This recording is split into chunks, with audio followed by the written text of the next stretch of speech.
Bonjour, alors je vais faire une vidéo aujourd'hui sur la sortie automatique avec le point prédéfini, le Smart Summon comme on dit. Et je voulais juste commencer au départ, vous montrer cette visualisation des cônes que j'avais jamais vu auparavant. C'est-à-dire que quand on est à vitesse très réduite, en fait, alors là c'est des plots bleus, mais en fait vous pouvez voir il y a un cône qu'on voit vu de dessus. Donc c'est marrant à voir. Sauf que par rapport à avant, là, ils apparaissent beaucoup moins, donc je ne sais pas si c'est lié au soleil. Et donc, concrètement, pour le parking, je suis retourné sur mon parking vide tout d'abord pour voir si ça marchait toujours correctement. Alors là, vous allez voir que, en fait, on a toujours ce problème de distance, en fait. Quand on n'est vraiment pas à côté de la voiture, ça marche pas. Donc là, vous voyez, échec de la sortie auto, veuillez vous assurer que la clé sur téléphone est proche de la voiture. Bien. Donc ce que j'ai fait, c'est qu'après je me suis rapproché évidemment, en mettant toujours le même point défini, et ça va marcher plus ou moins. En fait, vous n'allez pas vraiment le voir sur la vidéo, car je ne sais pas pourquoi l'application va considérer quand la voiture a commencé à bouger un tout petit peu qu'on était sur une voie publique. Donc vraiment bizarre, c'est pas une application, une fonctionnalité qui est vraiment super fonctionnelle à l'heure actuelle. Mais allons voir de plus près ce qui se passe sur un parking bondé.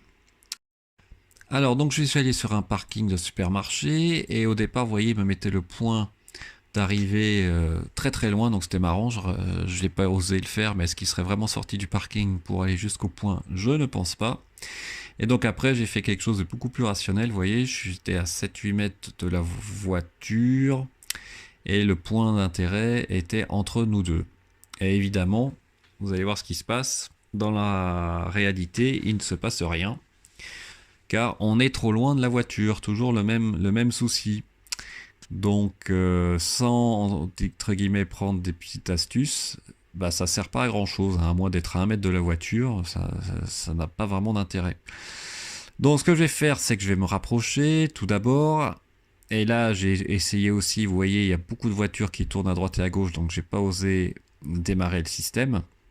Et puis finalement je me suis résolu à laisser un autre téléphone en Bluetooth avec l'application Tesla connectée dans la voiture et voir ce qui se passe. Alors, vous allez voir, c'est intéressant.